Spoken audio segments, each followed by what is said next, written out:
My brother's rehearsal dinner was supposed to be the happiest night of that whole wedding weekend.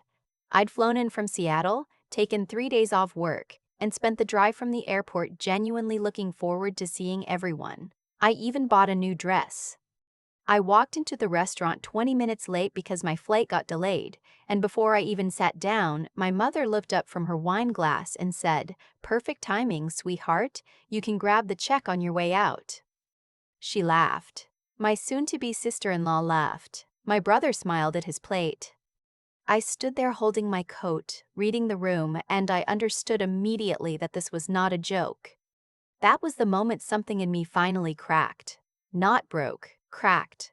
Like ice under pressure that's been holding for years and years and just quietly splits one night at a rehearsal dinner in downtown Portland while your mother finishes the last of the bread basket. Let me back up. My name is Serena. I'm 31 years old. I work remotely as a UX designer for a mid-sized tech company. I won't say which one, but we build software that half of you have probably used at some point this week. I make good money, not yacht money, not even second home money, but comfortable in my 30s money, which in this economy I'm genuinely grateful for. My family doesn't know that. They know I do something with computers. My mother once described my job to her book club as Serena makes websites. My father, when pressed, says I work in tech, I think. My brother couldn't tell you the name of my company if you offered him $100. I never corrected them. That was my first mistake, and I made it 8 years ago when I was 23 and newly hired and afraid that if my family knew I was doing well, the dynamic would shift in ways I wasn't prepared for. I was right about the shift. I was wrong about being able to prevent it. It started small, the way these things always do. A birthday dinner here, a car repair there. My father's HVAC system went out the summer I turned 25, and he mentioned it on the phone in that particular way he has, not asking, just describing the problem in enough detail that a solution becomes implied. I sent him $1,800. He said thank you. My mother called the next day to tell me what a good daughter I was. I felt warm about it for about a week. Then it became the thing, the reliable thing, the Serena thing. I paid for my parents' 25th anniversary trip to Napa Valley. Not because they asked me directly. They never asked directly. But because my mother had been talking about wanting to do something special for months. And my father mentioned that money's a little tight this quarter. And somehow those two conversations merged into me booking a 4-night stay at a Vineyard Inn that cost me $3,200. I paid for my brother's security deposit when he moved in with his now fiancée.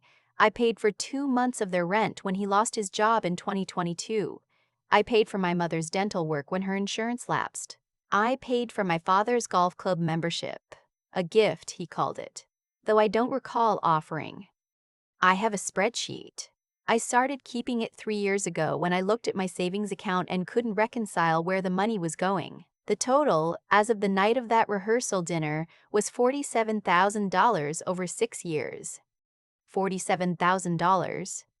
I want you to sit with that number for a second because I had to. That's a down payment. That's a year of financial freedom. That's the emergency fund I kept not having because I kept replenishing everyone else's. And my family thought I made websites. Here's what I want to explain. Because I've read the comments on stories like mine, and I know what people think. Why didn't you just say no? And I understand the question. I really do. But there's a specific architecture to this kind of family dynamic that's hard to describe from the outside. Every request came wrapped in context. It was never, give me money. It was, you know how dad's been stressed lately. And with the car situation on top of the heating thing, I just don't know what we're going to do. It was my brother calling me at 11 p.m., not to ask for help, just to vent. And by the end of the call, I had already opened my banking app. I'd been trained since childhood to read the subtext and respond to it.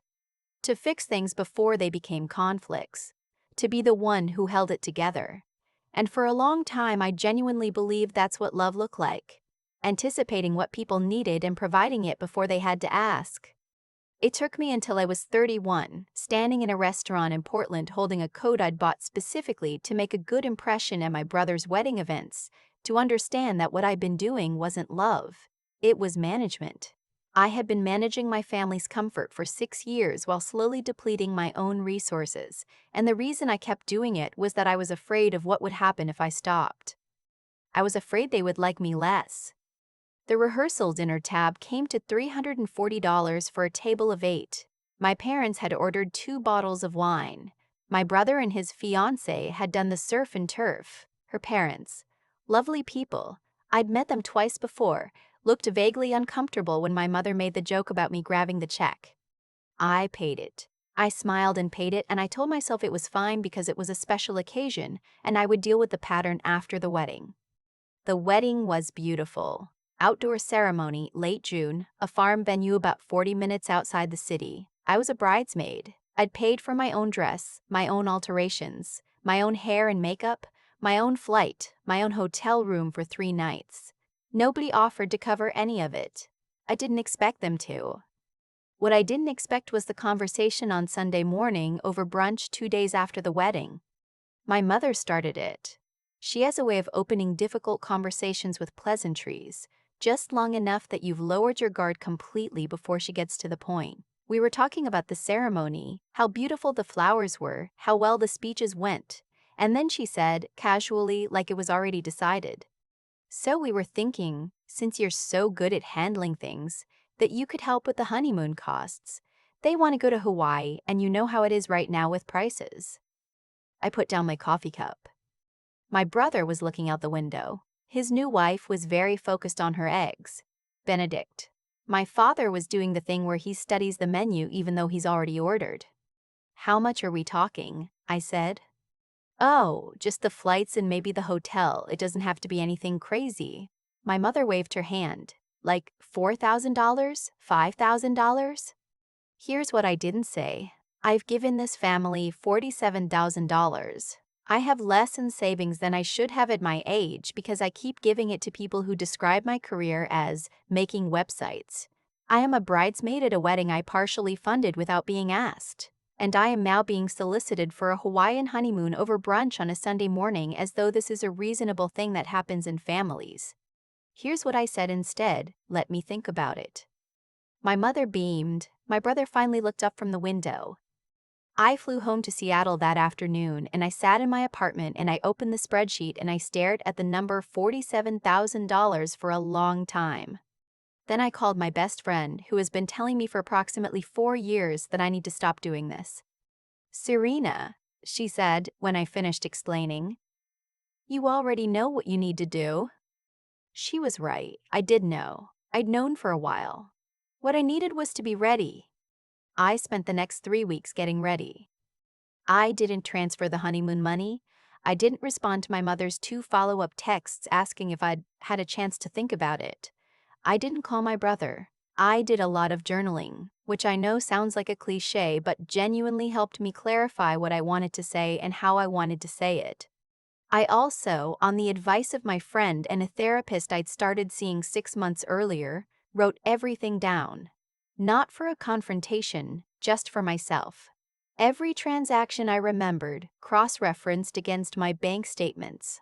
I organized it by year and by category: housing, medical, travel, miscellaneous. It was a strange exercise, somewhere between grief and accounting.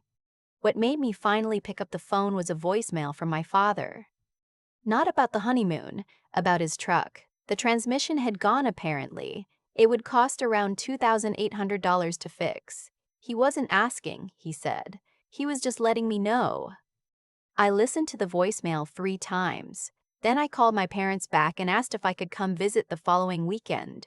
My mother said of course, they'd love that. She asked if I was bringing anything for dinner. I drove down to their house in Eugene on a Saturday. It's about 4.5 hours from Seattle, a drive I've done so many times I could do it mostly on autopilot, which was good, because I spent most of it rehearsing what I was going to say. My parents live in a nice house, 3 bedrooms, good neighborhood, well-maintained yard. My father has a boat, not a big one, but a boat. My mother takes a yoga class twice a week and has a gym membership. They are not struggling people. They are people who have, over the years, learned that financial shortfalls have a way of resolving themselves if you mention them around me. I arrived around noon. My mother had made lunch. We ate and talked about the wedding, about the neighbors, about a show they were watching. I waited until we were having coffee to say what I'd come to say. I need to talk to you both about something, I said. And I need you to let me get through it before you respond because it's taken me a long time to figure out how to say it. My mother put down her mug. I told them about the spreadsheet. I didn't read the whole thing out loud. I'd printed a copy and I set it on the table between us. But I walked them through the total. I told them that over the past 6 years, I had given or spent on their behalf approximately $47,000. I told them I wasn't angry about any single item on the list. I told them I had chosen to help each time. But I also told them that the pattern of expecting that help, of not asking directly but creating conditions where saying no felt impossible, that pattern had cost me more than money. I told them I'd been seeing a therapist. I told them I was working on understanding why I had such a hard time disappointing people I loved. And I told them, clearly and directly, that I would not be funding the honeymoon, and I would not be paying for the truck repair, and that going forward, if they needed help with something, I needed them to ask me directly so I could make an actual decision, not absorb a problem because it was less sitting in the room with me. My mother cried. This was not surprising. She has a way of making her tears feel like an argument, and for a long time in my life they were one I couldn't counter. I sat with it.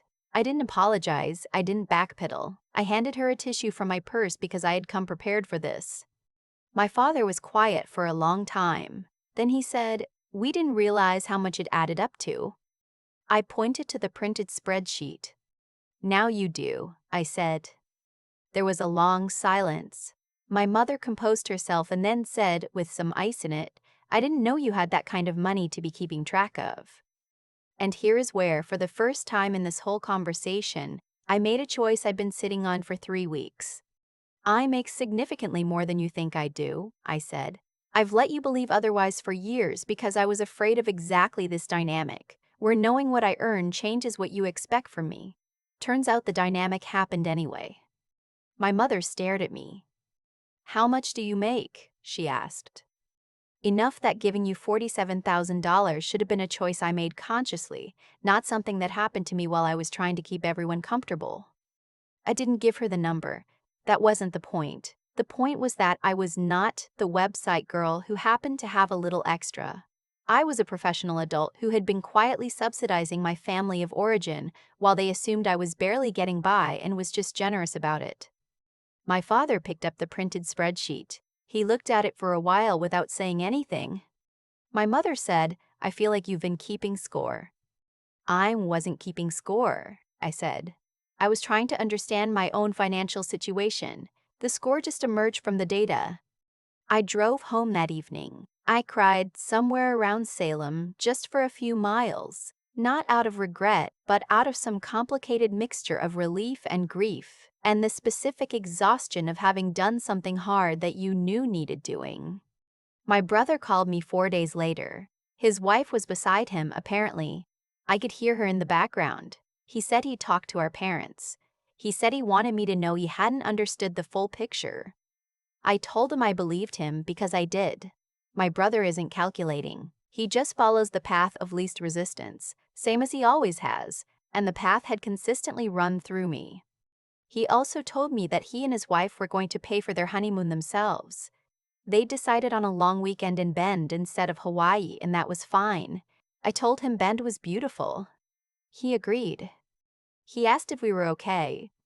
I thought about it genuinely before I answered. "We're going to be," I said. "It's just going to look different than it did before." That was 4 months ago. Things are different now.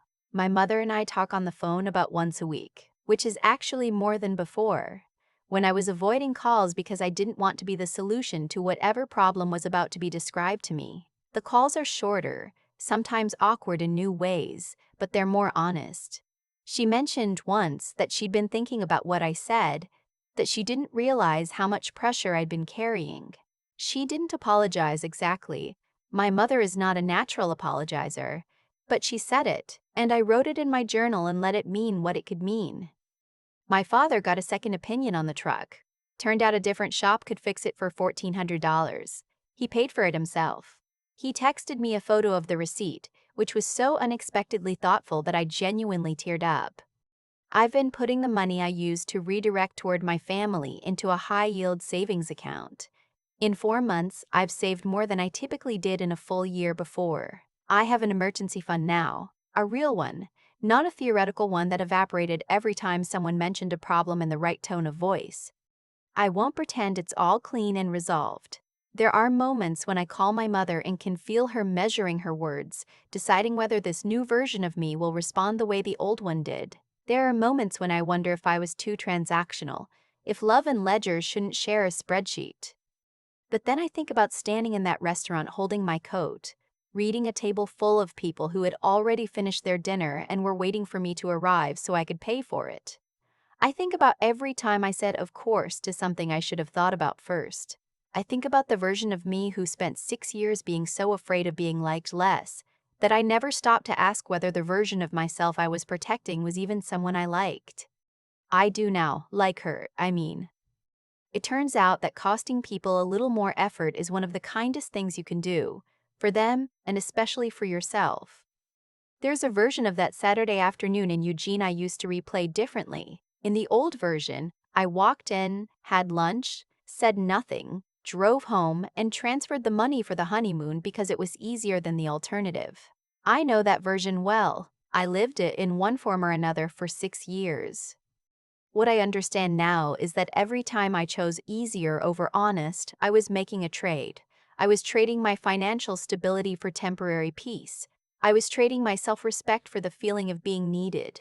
And I was trading the chance to have a real relationship with my family, one built on truth, for a performance of closeness that mostly just benefited everyone else. That's not a moral judgment. It's just cause and effect. When you repeatedly absorb the consequences of other people's choices, you teach them that consequences are optional. My parents didn't become entitled overnight. It happened slowly, one absorbed bill at a time, because I kept removing the friction that might have prompted them to think differently. I did that, and understanding my own role in it was the hardest part of all of this. Harder than the conversation itself, harder than sitting across from my mother while she cried. What finally gave me the clarity to act wasn't anger. It was something quieter, the realization that I had been mistaking fear for love for a very long time. I was afraid my family would pull away if I disappointed them. I was afraid of being the difficult one, the ungrateful one, the one who kept score. That fear looked a lot like generosity from the outside. From the inside, it felt like a slow leak. The spreadsheet wasn't scorekeeping. It was me finally paying attention. And paying attention, really looking at your own life with clear eyes instead of the eyes that are always scanning for someone else's discomfort, takes a kind of courage that doesn't announce itself. It just shows up one Saturday morning when you're done. I think about the version of me who drove to Eugene terrified of saying the wrong thing, and I want to tell her, the discomfort you're walking into is smaller than the one you've been living in. It just has a different shape. Serena made a choice that day that most people in her position never make, not because they can't, but because no one ever told them that being the reliable one, the generous one, the one who fixes things, is still a choice. It always was. The moment she understood that, she could finally make it consciously. You can love people and still require them to show up for themselves. You can be generous and still have limits. You can be someone's daughter, someone's sister, and still belong to yourself first. None of those things cancel each other out. That's not something you can read your way into understanding. You have to live through enough of the alternative to know it in your bones. I know it now,